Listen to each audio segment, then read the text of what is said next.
Hello, welcome back to Patriot Network. It's another glorious day in Prescott Valley, Arizona, everybody's hometown. It is a beautiful, almost spring day. We're probably looking at one more snowstorm before we really get spring, but it is a pretty darn nice day here today.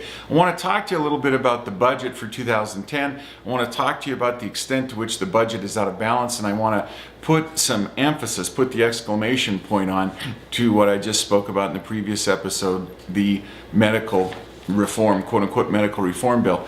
The current U.S. federal budget is scheduled to be in the neighborhood of $3.7 trillion with a $1.555 trillion deficit.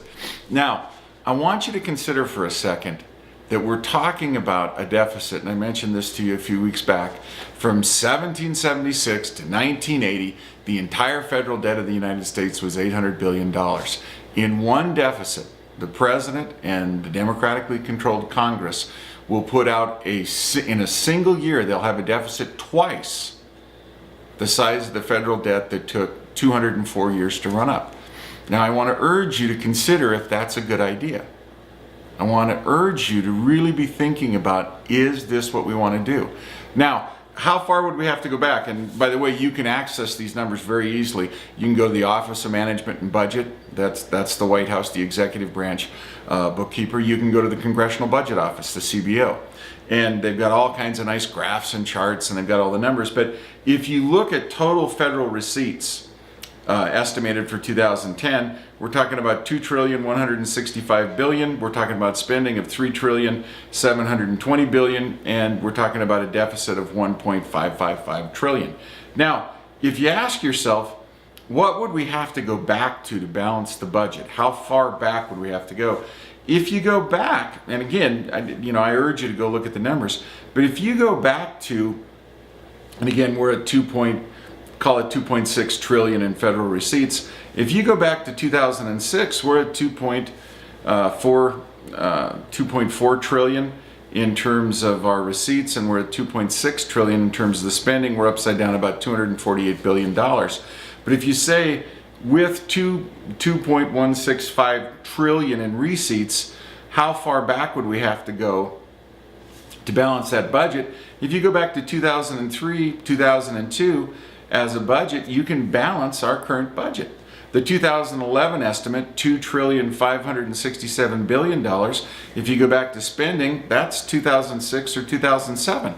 We don't have to roll the budget back that far drastically. It's not at all a drastic change.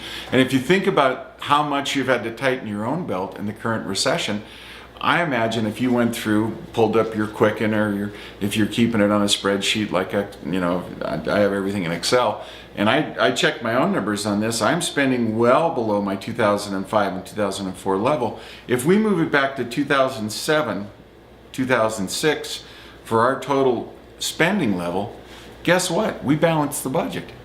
We don't have to be $1.555 trillion upside down. And oh, by the way, that doesn't capture the full amount of how irresponsible we're being, because there's on budget and off budget. And the off budget items add almost another $1 trillion.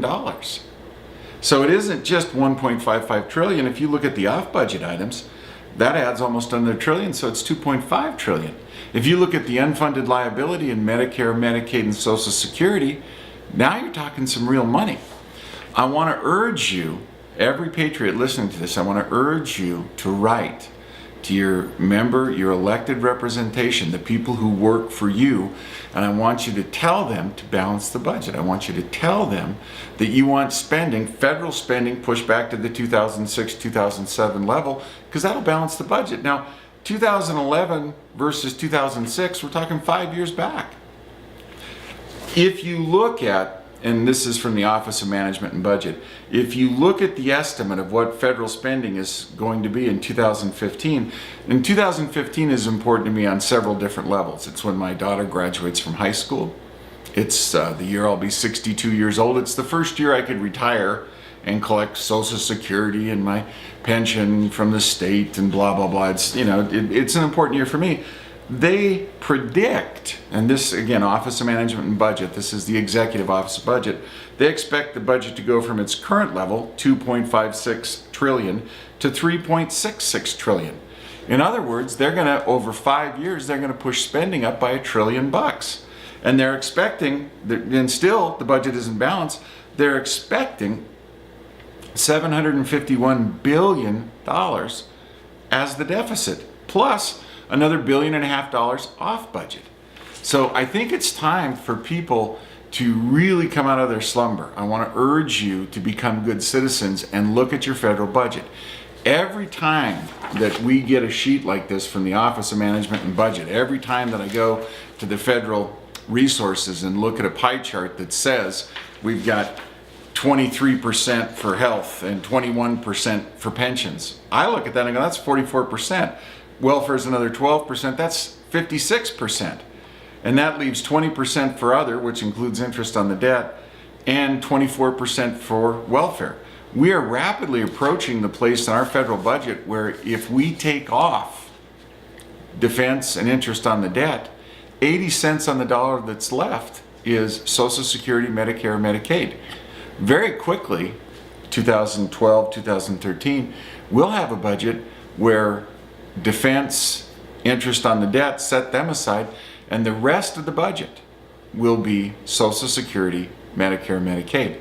We have to step in and stop this spending. Now, just to underscore what I said in the previous episode about the current Democrat plan for healthcare reform, if that goes through, the way that they've funded that is to provide the benefits for the second 5 years of a 10-year period, tax it all through that 10-year period, and then they claim it pays for itself. If you go to CBO, the Congressional Budget Office, and look at their numbers and take out the 5 years that are basically we're paying but not getting anything, you find that there's $1 trillion with a T, $1 trillion is 1,000 billion. There's $1 trillion deficit minimum, and that's if everything works the way that they plan. Keep in mind, Hubert Humphrey stood on the floor of the U.S. Senate and said, when he held up the Medicare bill, if this is ever over $10 billion, I'll come back and eat it. Identifiable fraud in New York City is now $15 billion. Identifiable fraud system-wide in Medicare is about $150 billion. That's what they'll admit to. And any of you watching who've ever had to, work in law enforcement, the first thing they admit to in a fraud case is never the full amount. So, what I want you to do, I want you to get online. It's very, very easy. Get online, write your elected representative, and tell them you want the budget pushed back to 2005, 2006 spending level. We balance the budget.